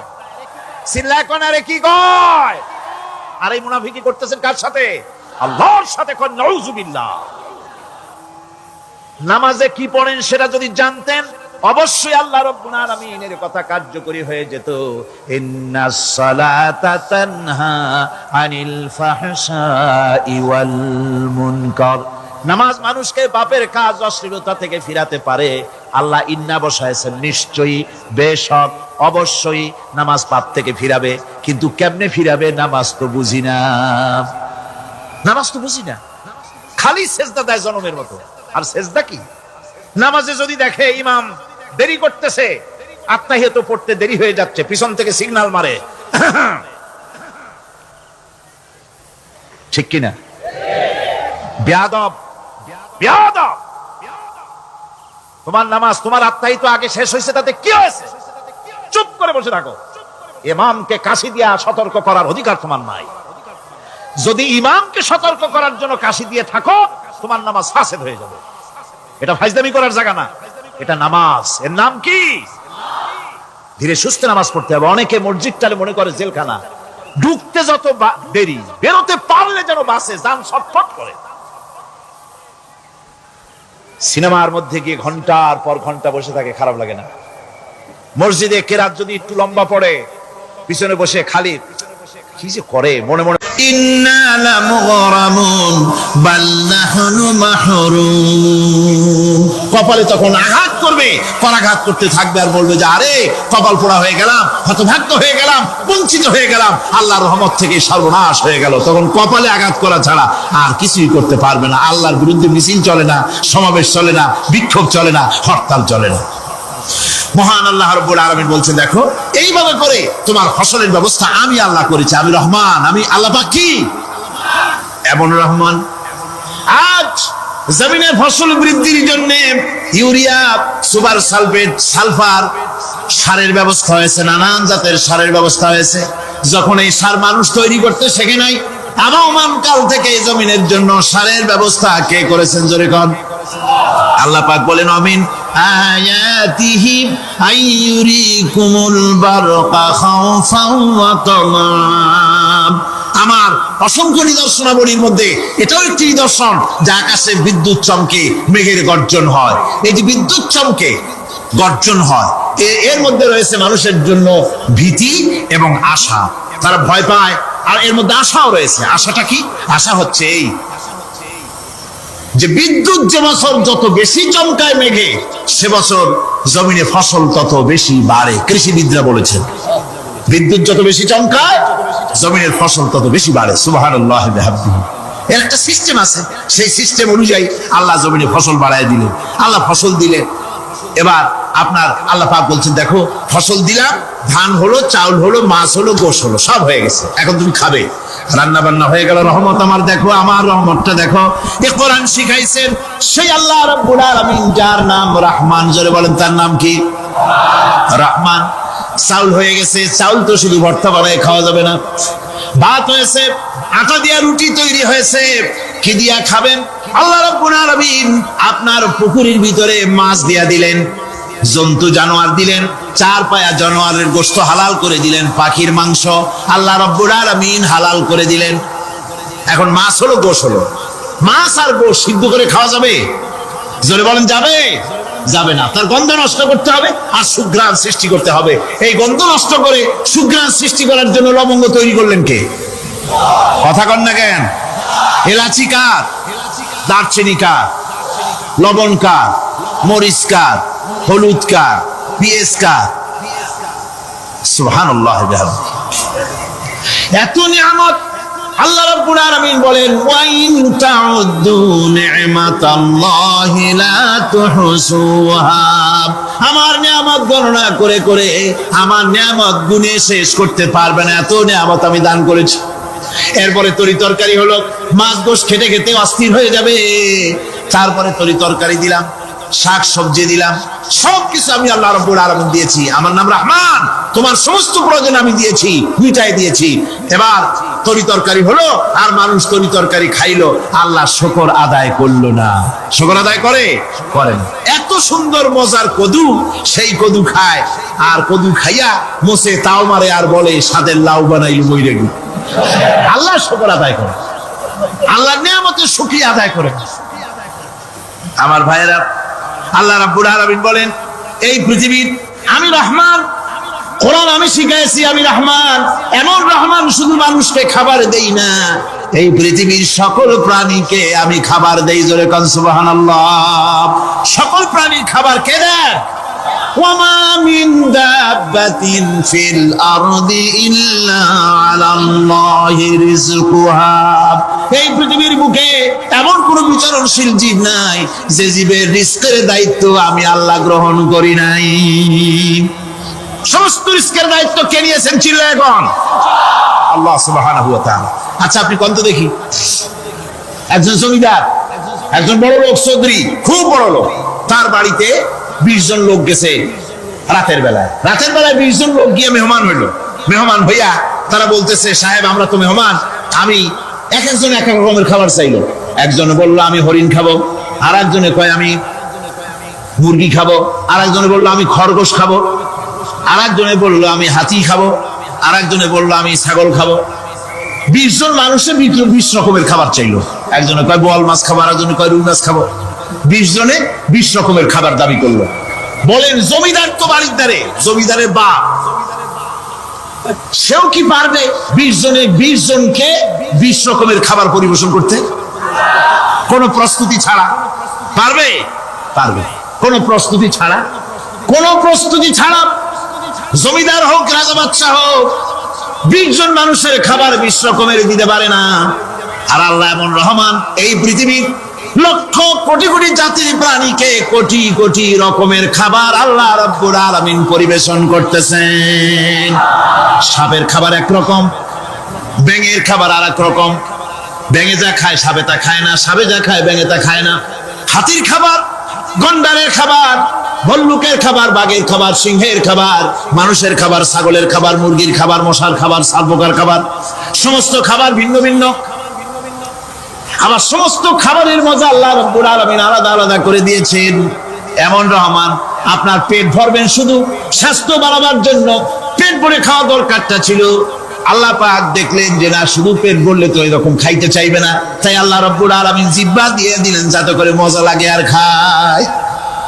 সব রকমের মজা, এক এক গোশতে, এক এক মাছে, এক এক তরকারিতে এক এক রকম মজা। না সব রকম মজা, সব এক রকম মজা, ভিন্ন ভিন্ন রকমের মজা। আল্লাহ পাক বলেন আমি রহমান, দেখো আমি কিভাবে খাওয়াই। ওয়াকাইয়িম মিন দাব্বাতিন লা তাহমিলু রিজকুহা আল্লাহু ইয়ারযুকুহা ওয়া ইয়্যাকুম। এই পৃথিবীতে এমন অনেক বিচরণশীল জীব আছে, যে প্রাণীরা নিজের জন্য কোনো সঞ্চয় করে না, সঞ্চয় করে শুধুমাত্র পৃথিবীর মানুষ। আর পিঁপড়ায় কিছু সঞ্চয় করে। অন্যান্য বহু প্রাণী আছে যাদের কোনো সঞ্চয় নাই। কি বলেন, পাতিশিয়ালের কোনো ব্যাংকে অ্যাকাউন্ট আছে নাকি? না। শীতের মৌসুমে পাতিশিয়াল আইসা ব্যাংকের ম্যানেজারকে বলে না যে কয়েকটা মুরগি আনছি, আমার নামে একটা অ্যাকাউন্ট ওপেন করে, বৃষ্টির সময় আমি যেন ওগুলো উঠাইয়া পাইকারি দরে খাইতে পারি। ওর কোনো খাবার নাই, সঞ্চয় নাই। এ ধরনের পাখির সঞ্চয় নাই, পশুর সঞ্চয় নাই। মহান আল্লাহ রাব্বুল আলামিন তিনি বলছেন, সকাল বেলায় পাখি তার বাসা দিয়া ক্ষুধার্ত পেট নিয়ে পাখিগুলি উড়ে চলে যায়। সাপ তার গর্ত থেকে বের হয় খালি পেটে, পাতি শৃগাল খালি পেট নিয়ে গর্ত থেকে বেরিয়ে যায়। তিমির মতো অত বড় প্রকাণ্ড প্রাণী, হাতির মতো প্রকাণ্ড প্রাণী, গরিলা, শিম্পাঞ্জি, ওরাংওটাং, পিঁপড়া থেকে শুরু করে নিয়ে প্রকাণ্ড তিমি পর্যন্ত সমস্ত প্রাণীগুলি সকালবেলায় খালি পেটে বেরিয়ে যায়। সারাদিন ঘোরাঘুরির পর আল্লাহ সুবহানাহু ওয়া তাআলা বলেন, সন্ধ্যাবেলায় সমস্ত প্রাণীর পেটগুলি ভরে আমি আল্লাহ তাদের বাসায় ফিরাইয়া দেই। আমি রহমান, এভাবে করি আমি আল্লাহ রাব্বুল আলামিন। খাবারের বন্দোবস্ত করি, পড়ার বন্দোবস্ত করি, থাকার ব্যবস্থা করি। ইয়া আইয়ুহান নাসু যকুরু নি'মাতাল্লাহি আলাইকুম হাল মিন খালিকিন গায়রুল্লাহ ইয়ারযুকুকুম মিনাস সামাই ওয়াল আরদ। ও পৃথিবীর মানুষেরা, ওই আল্লাহর স্মরণ করো, আল্লাহর নিয়ামতের শুকরিয়া আদায় করো যে আল্লাহ তোমাকে আকাশ থেকে, জমিন থেকে রিজিক দেন। ওই আল্লাহ ছাড়া আছে কি কেউ যে তোমাকে আকাশ থেকে রিজিক দেয়, জমিন থেকে রিজিক দেয়? লা ইলাহা ইল্লা হুয়া ফান্না তুফাকুন। ওই আল্লাহ ছাড়া কোনো ইলাহা নাই, কেন তোমরা বিভ্রান্ত হও? সে আল্লাহর দিকে ফিরে আসো। আল্লাহ বলছেন, এভাবে আমি সমস্ত পৃথিবীর মানুষের রুজি রুটির বন্দোবস্ত করি, সমস্ত প্রাণীর রুজি রুটির ব্যবস্থা করি, আমি সেই রহমান। সুবহানাল্লাহ বিহামদিহি। ওয়া ইলাহুকুম ইলাহু ওয়াহিদ লা ইলাহা ইল্লা হুয়ার রহমানুর রহিম। এই হচ্ছেন তোমাদের আল্লাহ। সুবহানাল্লাহ। আল্লাহ বলছেন, ওয়া ইলাহুকুম ইলাহুম ওয়াহিদ, তিনি হচ্ছেন এক আল্লাহ, এক ইলাহ, যিনি ছাড়া কোনো ইলাহা নাই। তিনি হচ্ছেন রহমান। তিনি কি? রহমান। তিনি হচ্ছেন রহিম। তিনি তোমাদের সব কিছুর ব্যবস্থা করে দিয়ে থাকেন, কোন জিনিস তোমাদেরকে বঞ্চিত করেন না। এই রহমান এমন রহমান যিনি তোমাদের সমস্ত নিয়ামত পূর্ণ করেন। আর রহমান এমন রহমান যে শুধু আপন আপন লোক দেখে তালাশ করে করে দেয় না, সকলকে দেয়। যারা নামাজ পড়ে তাদের দালান কোটা বেশি হয়, যারা তাহাজ্জুদ পড়ে তাদের ব্যাংকে টাকার অভাব নাই, যারা হজ করে যাকাত দেয় তারা টাকার জ্বালায়, পয়সা কড়ির জ্বালায় অস্থির। এরকম নাকি? না, বরং নামাজ রোজা হজ যাকাত যারা করে বেশি খাঁটি মুসলমান, তাদের অভাব অভিযোগ আরো বেশি। যাদের কাছে নামাজ নাই, রোজা নাই, আল্লাহ পরকালের চিন্তা নাই, তাদের টাকা পয়সা, সোনা দানা, জায়গা জমিন, সৌন্দর্য, সুখ আর আরো অনেক বেশি। বরং এদের কম। আপন লোকের চাইতে শত্রুকে বরং আল্লাহ পাক বেশি দেন। আপন লোক মানে যারা দিনদার, ইমানদার, পরেজগার, নামাজি, এরা বরং কম পায়, ওরা বরং বেশি পায়। এমন কেউ নাই পৃথিবীতে শত্রুকে ডেকে বলবে আয় তোরেও দেই, কেউ নাই, একমাত্র আল্লাহ রাব্বুল আলামিন যিনি সকলকে দেন। এই পৃথিবীর কোন মূল্য আল্লাহ রাব্বুল আলামিনের কাছে নাই, একটা মশার দানার তুল্য মূল্য নাই। সেজন্য আল্লাহ পাক সকলকে নিয়ামত দেন, সকলকে ব্যবস্থা করেন। তাই এই কোরআন শরীফ আল্লাহ পাক তার মানুষের প্রতি এত দয়া মানুষের প্রতি, যে আল্লাহ পাকের দয়াটা কার? জোরে চিল্লায় কান, দয়াটা কার? এত দয়া যে আল্লাহ পাকের মানুষের প্রতি রাস্তা চলার জন্য রাস্তা তৈরি করে দিলেন। পাহাড়ের ভিতরে মানুষ যেন হারায় না যায়, পাহাড়ের ভিতরে গিরিপথ বানালেন যিনি, মরুভূমির ভিতরে হারায় না যায় নিশানা বানালেন যিনি, সমুদ্রের ভিতরে রাতের আধারে যেন গভীর সমুদ্র হারায় না যায়, সেজন্য মহাশূন্যের ভিতরে তারকা প্রদীপ জ্বালায়া পথের নির্দেশনা দিয়ে দিলেন যিনি, এত ব্যবস্থাপনা যিনি করলেন, সে আল্লাহ রাব্বুল আলামিন মানুষের জন্য এই পৃথিবীতে ব্যক্তি, পরিবার, সমাজ ও রাষ্ট্রে আন্তর্জাতিক خلق السماوات والأرض وأنزل من السماء ماء فأخرج به من الثمرات رزقا لكم। আল্লাহ হচ্ছেন তিনি, আল্লাহ রাব্বুল আলামিন হচ্ছেন তিনি যিনি আকাশ সৃষ্টি করেছেন, যিনি জমিন সৃষ্টি করেছেন, এবং ঊর্ধ্বদেশ থেকে মেঘমালা থেকে তোমাদের জন্য বৃষ্টি বর্ষণ করেছেন, এবং সেই বৃষ্টি দিয়ে মাটির ভিতর থেকে ফসল উদ্গত করে তোমাদের খাবারের বন্দোবস্ত করেছেন। তিনি হচ্ছেন আল্লাহ পাক। তার দয়া পৃথিবীর সব জায়গায় ছড়িয়ে আছে। তার দয়া নাই, রহমত নাই, এমন কোন জায়গা নাই, এমন কোন সৃষ্টি নাই। মানুষের জন্য যা কিছু প্রয়োজন তিনি তার দয়া দিয়ে, রহমত দিয়ে তিনি তা সৃষ্টি করে দিয়েছেন। আল্লাহ পাক বলছেন, ওয়াসাখখারা লাকুমুশ শামসা ওয়াল কামারা দাইবিনা ওয়াসাখখারা লাকুমুল লাইলা ওয়ান নাহার। যিনি চন্দ্র সূর্যকে সৃষ্টি করেছেন এবং এগুলিকে নিয়ন্ত্রিত করেছেন, চাঁদ সূর্যকে সৃষ্টি করে নিয়ন্ত্রিত করে দিয়েছেন, তোমাদের সমস্ত প্রয়োজন তিনি মিটিয়ে দিয়েছেন। দেখুন, চাঁদ এবং সূর্যকে আল্লাহ পাক সৃষ্টি করেছেন এবং একটা রহমত, একটা কুদরত সেই চাঁদ সূর্যের মধ্যে দান করেছেন। সূর্য যেখানে আছে, এটা যদি আল্লাহর দয়া না থাকতো, শুধু তাপ দেওয়ার জন্য সৃষ্টি করতেন আর মানুষের কল্যাণের দিকটা যদি চিন্তা না করতেন, তাহলে সমস্যা হয়ে যেত। সূর্য যেখানে আছে, বিজ্ঞানীরা বলেছেন তার থেকে যদি কিছু নিচে নেমে আসতো, তাহলে গোটা পৃথিবী জ্বলে পুড়ে ভস্ম হয়ে যেত। আর যেখানে আছে তার থেকে সূর্য যদি কিছু উপরে উঠে যেত, তাহলে গোটা পৃথিবী হিম শীতল হয়ে, পৃথিবী ফ্রিজ হয়ে যেত, মানুষ প্রাণী জগৎ মরে সব শেষ হয়ে যেত। চাঁদ যেখানে আছে, এই চাঁদ তার জায়গা থেকে কিছু উপরে যদি উঠতো, তাহলে পৃথিবী মরুভূমি হয়ে যেত। আর যেখানে আছে তার থেকে কিছু নিচে যদি আসতো, তাহলে গোটা পৃথিবী পানি, সমুদ্রের পানি, নদীর পানিগুলি প্লাবিত হয়ে, ওভারফ্লো হয়ে, উচ্ছ্বাসিত হয়ে গোটা পৃথিবীকে প্লাবিত করে দিত, ডুবাই দিত, সব শেষ হয়ে যেত।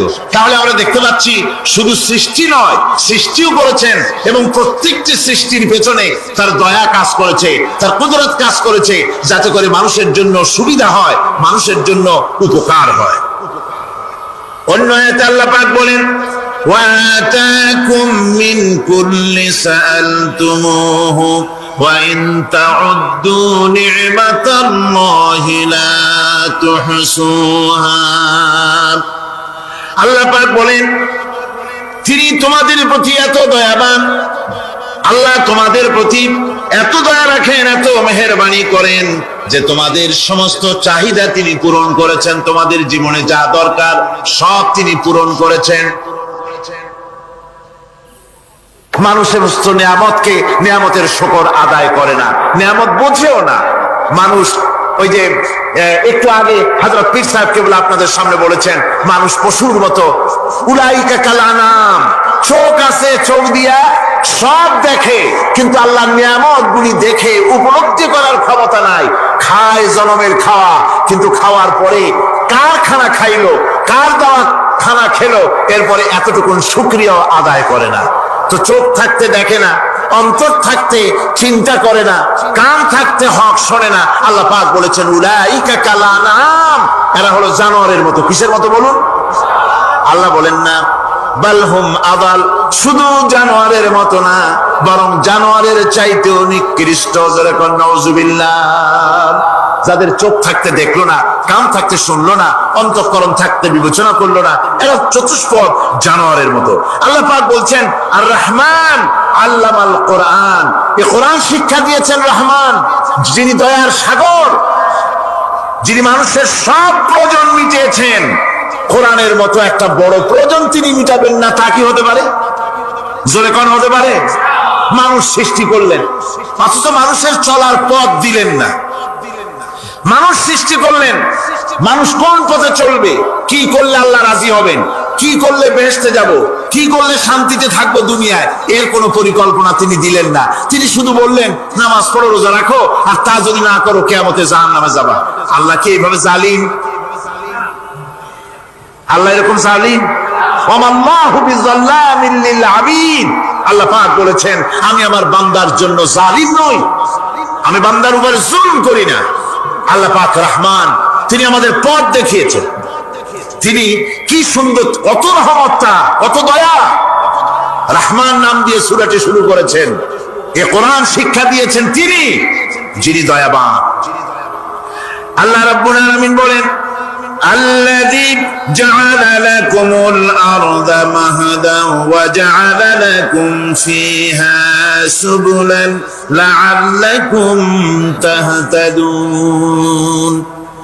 তিনি আল্লাহ, যিনি তোমাদের জন্য এই পৃথিবীটাকে সমতল করেছেন, এই পৃথিবীটাকে সুন্দর করেছেন, সমতল করে দিয়েছেন। আর তোমাদের চলার জন্য তিনি রাস্তা তৈরি করেছেন, সমতল জমিনের উপরে পথ করে দিয়েছেন, পৃথিবীটাকে সমতল করেছেন, মাটিটাকে সুন্দর করেছেন, রহমত করেছেন। তিনি পৃথিবীর মানুষকে বসবাসের জন্য একটা পৃথিবী বানালেন, কিন্তু সেই পৃথিবীতে সেই মাটিটা এমন হলো যেখানে এত শক্ত, যা বিল্ডিং করা যায় না, যেখানে মাটি খোসা যায় না, জমিন চাষ করা যায় না। জমিন কি এরকম শক্ত? জোরে বলেন, এরকম শক্ত? এরকম শক্ত না। আবার বৃষ্টি পড়লে যে কাদা হয়, ওই রকম যদি জনমের মতো আল্লাহ কাদা বানায় দিতেন যে মানুষ দাঁড়াইতেই পারে না, কাদার মধ্যে ডুবে যায়, এরকম যদি অবস্থা হতো, তাহলে এই পৃথিবীর, এই জমিনের উপরে মানুষ বাড়ি ঘর বানাইতে পারতো না। ঠিক কিনা কর? আল্লাহ পাক বলছেন, আমি একটা ভারসাম্যের মাধ্যমে এই পৃথিবীকে, এই জমিনকে সৃষ্টি করেছি, এবং এই জমিন যেন তোমাকে নিয়ে নড়াচড়া করতে না পারে, সেজন্য আমি পাহাড় দিয়েছি। পাহাড়গুলিকে কিলকের মতো, পেরেকের মতো খিল মেরে দিয়ে পৃথিবীটার ভারসাম্য রক্ষা করেছি, যাতে করে তোমাকে নিয়ে টালমাটাল হতে না পারে। এই সুন্দর করে পৃথিবীটা বানালাম। তারপরে وَلَقَدْ مَكَّنَّاكُمْ فِي الْأَرْضِ وَجَعَلْنَا لَكُمْ فِيهَا مَعَائِشَ قَلِيلًا مَا تَشْكُرُونَ। আল্লাহ পাক বলেন আবার দেখো, এই জমিনে আমি তোমাদেরকে প্রতিষ্ঠিত করেছি, আর জমিনের উপরে তোমরা যাতে রুজি রোজগার করতে পারো সে ব্যবস্থাও আমি করে দিয়েছি।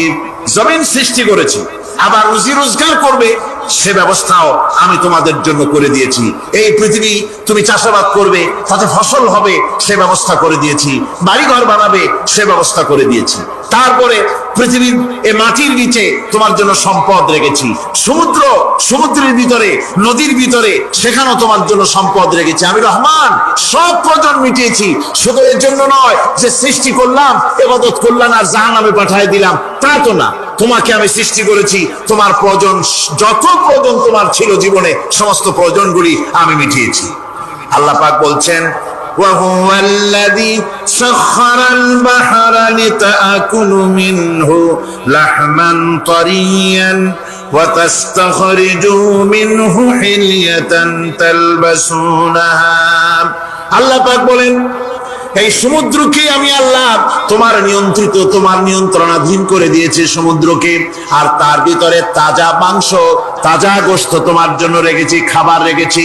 আবার তুমি পরিধান করতে পারো এমন জিনিসও, ব্যবহারের জিনিস সমুদ্রের মধ্যে রেখে দিয়েছি। তার মানে হলো সমুদ্রের ভেতরে, তার ভিতরে মাছ রয়েছে, টাটকা মাছ আছে, মণিমুক্তা আছে।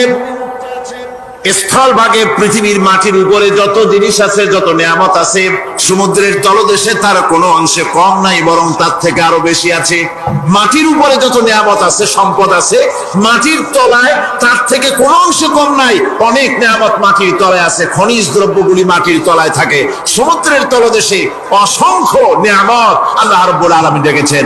বলছেন, আমি হচ্ছে রহমান, আমার দয়ায় ভরা, আমি তোমার সমস্ত প্রয়োজন আমি আমার দয়া দিয়ে আমি মিটিয়েছি। দরুদ শরীফ পড়েন, সালাতুনিয়া রাসূলুল্লাহ আলাইকুম সালামুনিয়া।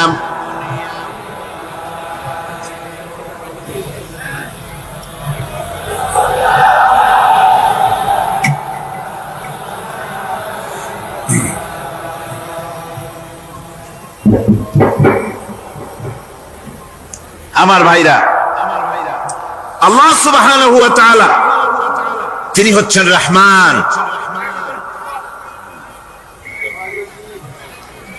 তিনি হচ্ছেন রহমান। জোরে বলেন, তিনি কি? দয়ার সাগর,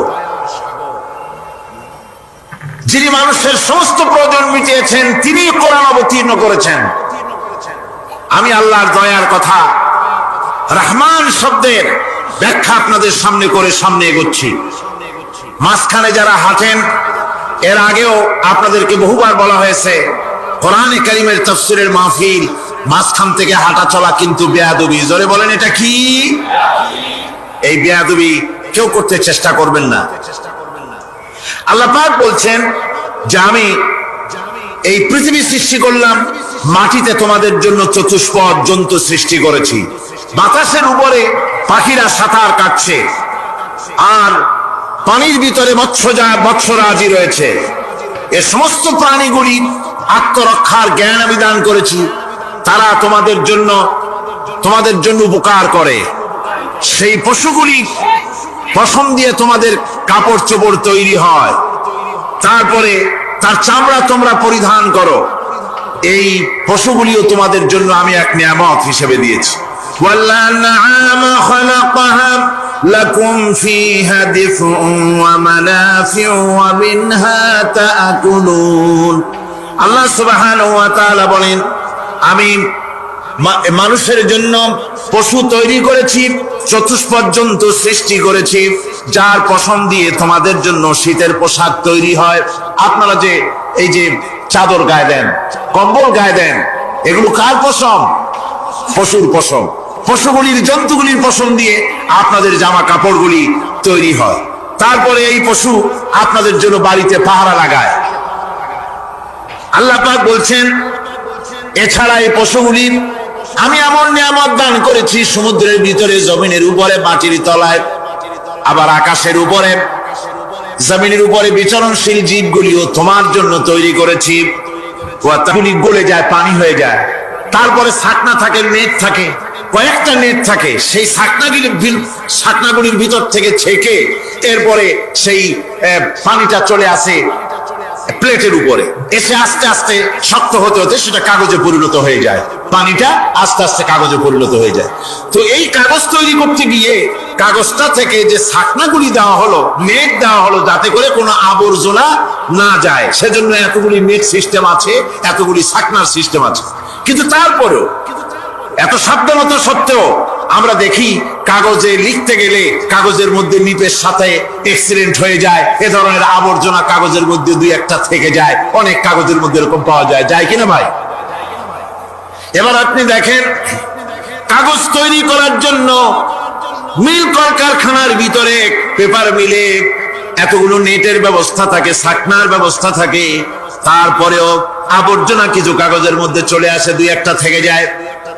কিন্তু ঘাস খেলো, কুটা খেলো, খড় খেলো, ভুসি খেলো, তুষি খেলো, গাবিতে খেলো, খাওয়ার পরে আল্লাহ রাব্বুল আলামিন এ দিয়ে দুধ বানালেন, এ দিয়ে পায়খানা হলো, পেশাব হলো, রক্ত হলো।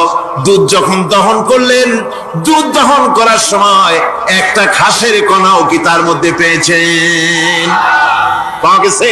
যায় নাই। অথচ দুধ থাকে যে বাটের মধ্যে, ওটা কি বলে? ওলান বলে নাকি? যে ওলানের ভিতরে দুধ থাকে, ওইটা কাটিয়ে দেখেন, জবাও করে, গরু জবাও করে ওলানটা কাটিয়ে দেখে ওর ভিতরে কোনো নেট আছে, কোন জাল আছে, কোন ছাকনার ব্যবস্থা আছে? কিচ্ছু নাই। সুবহানাল্লাহ কইতে ইচ্ছে করে না ভাইরা? আল্লাহ রাব্বুল আলামিন বলেন, এইভাবে করে পশুর ভিতরে তোমার জন্য কত, এক পশুতে কত উপকার করলাম, গোশত খাওয়ালাম, চামড়া দিয়া জামা বানায় দিলাম। প্রচন্ড শীত পড়ে যেখানে, কানাডায়, ইউরোপে, আমেরিকায় প্রচন্ড শীত পড়ে কোন কোন এলাকায়, দক্ষিণ আমেরিকায় কানাডার একটা এলাকা আছে যেখানে এবার আমি সফর করে এসেছি। 12 মাস বরফ পড়ে সেখানে, বরফ আর বরফ ছাড়া কিছু নাই, সমস্ত রাস্তাঘাট সব বরফ আর বরফ। সেখানে এই প্রচন্ড শীতের ভিতরে মানুষ কিভাবে থাকবে? সুতা দিয়া তৈরি করা কাপড়ে শীত কিছুতেই মানতে পারে না। আমি তো গেছি এমন এক জায়গায়, কানাডা এবং আমেরিকা যেখানে ছিলাম, সেখানে শীত ছিল -11 টেম্পারেচার, -11। এখন বলছেন যে ঠান্ডাটা কি পরিমাণ, মুখের থেকে থুতু ফেললে আপনি চেহারা ফিরাতে পারবেন না, এর মধ্যে আপনার থুতু বরফ হয়ে যাচ্ছে। এই রকমের প্রচন্ড ঠান্ডায় সব রকমের কাপড় চোপড় যা ছিল এগুলো সব কিনে গায়ে দিয়ে আমি 1-3 হয়ে গেছি ফুলিয়া। তারপরেও আমার মনে হচ্ছে ঠান্ডা আমার হাত দিয়ে স্পর্শ করতেছে। তাহলে বরফের দেশ যেটা, এস্কিমোরা যেখানে বাস করে, সেই মানুষগুলির অবস্থা কি? ওই এস্কিমোরা যেখানে বাস করবে, 12 মাস যেখানে বরফ পড়বে, ওই জায়গার মানুষগুলো কি করে, কি গায়ে দিয়া বাঁচবে? এ পরিকল্পনা, এই চিন্তা দুনিয়ায় কেউ করে নাই, রহমান করেছেন। আল্লাহ রাব্বুল আলামিন পশু তৈরি করেছেন, পশুর গায়ে পশম দিয়েছেন, চামড়া দিয়েছেন, সেই জায়গার মানুষগুলি চামড়া দিয়া জামা তৈরি করে গায়ে লাগায়, শীত ঢোকে না। সুবহানাল্লাহ। চামড়া দিয়ে জামা তৈরি হচ্ছে, কাপড় চোপড় তৈরি হচ্ছে। আল্লাহ বলেন, এভাবে করে কত কিছু হলো। চামড়া দিয়া জামা বানাইলা, পশম দিয়ে শাল তৈরি করলে, কম্বল তৈরি করলে, গোশতগুলো পাইকারি করে খাইলে জম্মের খাওয়া। তারপরে হাড্ডিগুলি দিয়ে শার্ট তৈরি করলে, এই পশু তোমাকে পাহারা দিল বাড়িতে, কুত্তায় সারা রাত পাহারা দেয় তোমার বাড়িতে। কুত্তা আবার পুলিশেও চাকরি করে। ইংল্যান্ডে, লন্ডনে দেখেছি আপনার, সেখানে কুকুর, ওকে ট্রেনিং দেওয়া হয়, কুকুর পুলিশে চাকরি করে। কোন কোন পুলিশ আছে হাবিলদার, সাব ইন্সপেক্টর, তবে কুত্তা জানে না যে সাব ইন্সপেক্টর কিনা আসে। বিভিন্ন বিভাগ তাকে দেওয়া হয়েছে এবং তারা এত নির্ভরযোগ্য, শুধুমাত্র চোরের ছবি আর তার ব্যবহৃত জামা কাপড় একটুখানি নাকে শুকায় দিবে কুত্তাকে, পুলিশ আর যাওয়া লাগবে না। এই কুত্তা পুলিশই যথেষ্ট। খুঁজা চোর যদি একবার তার নজরে এসে যায়, আর ছাড়াছাড়ি নাই, তাকে হাজির করবে, পুলিশের সামনে এনে হাজির করবে। তো এই কুকুর বাড়িতে পাহারা দিচ্ছে আপনার জন্য, তারপরে পুলিশের দায়িত্ব পালন করতেছে। মানুষ মরে গেলে কোথায় মরেছে সেগুলি সন্ধান করে নিয়ে আসতেছে, মাইন কোথায় পোতা আছে তা খুঁজে নিয়ে আসতেছে। কত উপকার আল্লাহ পাক করছেন। আল্লাহ পাক বলছেন, দেখো বান্দা, তোমার জন্য এই ধরনের অসংখ্য নিয়ামত আমি দান করেছি। আর এই নিয়ামতগুলি কার থেকে আসছে? ওয়ামা বিকুম মিন নি'মাতিন ফামিনাল্লাহ। যত নিয়ামত বান্দা তোমার জন্য তুমি পেয়েছো, সমস্ত নিয়ামত আমি আল্লাহ রাব্বুল আলামিনের পক্ষ থেকে এসেছে। সব নিয়ামত কে দিয়েছেন? জোরে বলেন, কে দিলেন? আল্লাহ পাক দিলেন। আল্লাহ পাক বলেন, এইভাবে করে আমি আমার নিয়ামত দিয়ে, রহমত দিয়ে তোমাকে আমি সৃষ্টি করেছি, তোমাকে লালন পালন করতেছি। একটি মানুষ যতই সংকীর্ণ এবং অসভ্য জীবন যাপন করুক না কেন, সে পৃথিবীতে যেখানে বসবাস করে সেখানে বসে সে অন্তত তার চতুর্দিকে কত নিয়ামত সে লাভ করতেছে তা সে চিন্তা না করে পারে না। সে যদি চিন্তা করে তাহলে অবশ্যই এগুলি তার জ্ঞানের মধ্যে আসবে। একজন কৃষক, সে নির্জন একটা কুটিরে বাস করে। সে আল্লাহর সৃষ্টি নৈপুণ্যতা বুঝুক আর না বুঝুক, আকাশ কেন সৃষ্টি হলো, জমিন কেন সৃষ্টি হলো, এই কথা যদি জিজ্ঞাসা করা হয় কৃষককে, সে তো ভালো করে তা বুঝবে না। কিন্তু অন্তত এতটুকুন কথা একটা মূর্খ, একজন চাষি যে প্রত্যন্ত একটা অঞ্চলে বাস করে, একটা নিবিড় পল্লীতে বাস করে, অজপাড়াগায় বাস করে, কোন শিক্ষার আলো পৌঁছায় নাই, স্কুল নাই, কলেজ নাই, বিদ্যুৎ নাই, হসপিটাল নাই, রাস্তা নাই, টেলিফোনের ব্যবস্থা নাই, এমন একটা জায়গায় একটা নিরেট, একটা মূর্খ, একটা চাষি একটা ঘরের মধ্যে বাস করে। সে পৃথিবীর আল্লাহর সৃষ্টি নৈপুণ্যতা আর কিছু বুঝুক আর না বুঝুক, এতটুকুন কথা তো সে বোঝে যে আমি যদি অসুস্থ হই তাহলে এই গাছপালার পাতা শিকড় বেটে খেলে আমি রোগমুক্ত হয়ে যাই।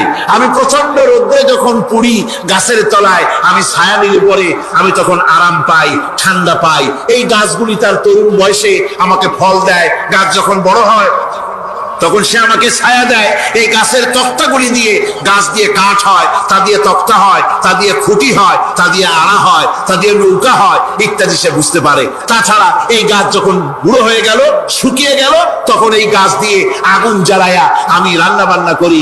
গাছ এত আমার উপকার করছে, তার দ্বারা উত্তাপ পাই, আলো পাই, এত কিছু পাই। একটা মূর্খ লোক চিন্তা করলে এতগুলি জিনিস সে অনুভব করতে পারে এবং এরপরে তার চিন্তা চলে যায় যে এই সমস্ত নিয়ামত এমনি এমনি হয় নাই, নিঃসন্দেহে একজন এগুলি সৃষ্টি করেছেন, তার নাম আল্লাহ। তার নাম কি? তার নাম রহমান। যারা বলেন তার নাম কি? রহমান। তিনি সৃষ্টি করেছেন, তিনি এগুলি দান করেছেন। এই বৃক্ষরাজি আল্লাহ পাক বলছেন, নিল্লাযী জাআলা লাকুম মিনাশ শাজারিল আখদারি নারান ফাইযা আনতুম মিনহু তুকিদুন।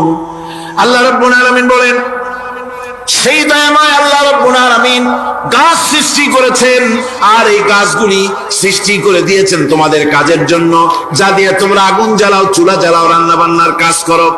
ওয়া রাহমাতি ওয়াসিআত কুল্লা শাই। আমার রহমত ঘিরে আছে আমার গোটা পৃথিবীকে, সর্বত্র আমার রহমত আর রহমত। এই কোরআন শরীফ শিক্ষা দিয়েছেন তিনি আর রহমান আল্লামাল কোরআন। এই কোরআন শিক্ষা দিয়েছেন সেই মহান আল্লাহ রাব্বুল আলামিন, যিনি হচ্ছেন রহমান, যার দয়া দিয়ে গোটা পৃথিবী পরিব্যাপ্ত হয়ে আছে। এক মুহূর্তের জন্য চিন্তা করুন, এক মুহূর্তের জন্য চিন্তা করুন, আল্লাহ পাকের দয়া যদি না থাকতো তাহলে কি অবস্থা হতো? এই পৃথিবী আছে, পৃথিবী আছে কিন্তু কোনো সৌন্দর্য নাই, আকাশ আছে কিন্তু কোনো তারকা নাই, তারকা আছে কিন্তু তাতে কোনো আলো নাই, গাছ আছে কিন্তু তাতে কোনো সবুজ শ্যামলিমা নাই, আওয়াজ আছে কিন্তু তাতে কোনো সুর নাই, মানুষ আছে কিন্তু তার দেহের মধ্যে কোনো ঐক্য নাই। এই জাতীয় একটা পৃথিবীর চিন্তা মানুষ করতে পারে না। এটা একটা কবরস্থানের মতো অবস্থা হয়ে যাবে। আল্লাহ পাক বলছেন, দেখো আকাশ বানাইছি, আবার সেই আকাশ দেখতে যেন সুন্দর হয় সেজন্য তারকা প্রদীপ দিয়ে আকাশকে সাজাইছি। যেরকম সুবহানাল্লাহ। আল্লাহ রাব্বুল আলামিন বলেন, ওয়ালাকাদ যায়্যানাস সামাআদ দুনিয়া বিমাসাবিহ। আল্লাহ পাক বলেন, এই দুনিয়ার আকাশ খানিকে তারকা প্রদীপ দিয়া সাজায় রেখেছি মনের মতন। দেখো তুমি তাকাইয়া, কি সুন্দর করে নয়ন অবিরাম দৃশ্য আকাশ বানালাম, চতুর্দিকে তারকা রাত্রে ফুটে উঠলো, যা দেখলে মানুষের নজর, মানুষের সুন্দর, তার চক্ষু শীতল হয়ে যায়। যারা বলেন সুবহানাল্লাহ। সুন্দর করে এই আকাশটাকে আমি সাজিয়েছি। তারপরে আল্লাযী خلق سبع سماوات طباقا ما ترى من خلق الرحمن من تفاوت স্রষ্টা তিনি সপ্ত আকাশ রচিলেন থরে থরে, কোন ত্রুটি হেরিবে না তার পূর্ণ সৃজন পরে। চাহো তুমি তার সৃষ্টি পানে, দেখো কিছু ভুল চোখ, ফেরাও তোমার নয়ন খানি, ফেরাও তোমার মুখ। অক্ষমহীন দৃষ্টি তোমার সৃষ্টিতে পাবে ফাঁকি, ফিরাও তোমার নয়ন খানি, ফিরাও কাঙ্গালাখি। আল্লাহ পাক বলেন আমার আকাশের দিকে তাকাও, বারবার তাকাও, সূর্যের দিকে তাকাও, চন্দ্রের দিকে তাকাও, গাছপালার দিকে তাকাও, তাকায় দেখো কোনো ভুল আছে নাকি, ভালো করে দেখো কোনো ভুল আছে নাকি। আল্লাহ পাক বলেন আবার তাকাও, দেখতে দেখতে তোমার চক্ষু দুর্বল হয়ে তোমার কাছেই ফিরে আসবে, আমার সৃষ্টি নৈপুণ্যতার ভিতরে কোনো ভুল পাবে না। সুবহানাল্লাহ। আল্লাহ রাব্বুল আলামিন শেষ রাত্রে প্রথম আকাশে আসেন। হাদিস শরীফে এসেছে প্রথম আকাশে আল্লাহ রাব্বুল আলামিন এসে দুনিয়ার মানুষকে ডাকেন, কে আছো গুনাহ করে জীবন বোঝাই করে ফেলেছো, নাফরমানি করেছো, গুনাহ করেছো, অথবা বিপদে পড়েছো, ঋণগ্রস্ত হয়ে পড়েছো, অসুবিধায় পড়েছো, মামলা মকদ্দমায় পড়েছো, আমার কাছে মাপ চাও, আমার কাছে সাহায্য চাও। এই সময় যে সমস্ত বান্দারা আরামের ঘুমকে হারাম করে আল্লাহর দরবারে কাঁদতে থাকে, তাহাজ্জুদের নামাজ আদায় করে যখন হাত তুলে কাঁদে, আল্লাহ পাক তখন এই দৃশ্য দেখে ফেরেশতাদের বলেন, ও আমার ফেরেশতারা, আমার এই বান্দাগুলি কাঁদে কেন? সমস্ত মানুষ যখন ঘুমানো, এই বান্দাগুলি কাঁদে কেন বলো? ফেরেশতারা বলে, আল্লাহ তুমি তো ভালো করে জানো। ফেরেশতারা বলে, আল্লাহ আল্লাহ পাক বলবেন, তবুও তোমাদের মুখ থেকে শুনতে চাই। ফেরেশতারা তখন বলবে, রব্বুল আলামিন তোমার বান্দা গুনাহ করেছে, জাহান্নামের ভয়তে তোমার কাছে কাঁদতেছে, তোমার ভয়তে কাঁদে, জাহান্নামের ভয়তে কাঁদে। আল্লাহ জিজ্ঞেস করেন, ফেরেশতারা ওরা যে আমার ভয়তে কাঁদে, ওরা কি আমারে দেখছে নাকি? ফেরেশতারা বলে, না খোদা তোমারে দেখে নাই। আল্লাহ পাক বলেন, ওরা আমার যে জাহান্নামের ভয়তে কাঁদে, ওই জাহান্নাম তারা দেখেছে নাকি? ফেরেশতারা বলে, না আল্লাহ তোমার জাহান্নাম ওরা দেখে নাই, তোমার বেশ তো কিছুই দেখে নাই। আল্লাহ পাক বলেন, আমার ফেরেশতারা এই বান্দাগুলি আমার দোজখ দেখে নাই, আমাকে দেখে নাই, হাসর মিজান সিরাত কিছুই দেখে নাই, শুধু কোরআনের কথা শুনে, আমার নবীর কথা শুনে, আমার কোরআনের কথা শুনে বিশ্বাস করে আরামের ঘুমকে হারাম করে কিভাবে কাঁদতেছে তাকায় দেখ। আমার রহমতের দরিয়ায় জোশ মেরে গেছে, তোরা সাক্ষী থেকে যা, আমার ওই ক্রন্দনরত বান্দাগুলিকে আমি আল্লাহ মাফ করে দিলাম। আমার ভাইরা, আল্লাহ পাক বলেন, আম্মান হুয়া কানিতুন আনা আল-লাইলি সাজিদাও ওয়া কাইমান।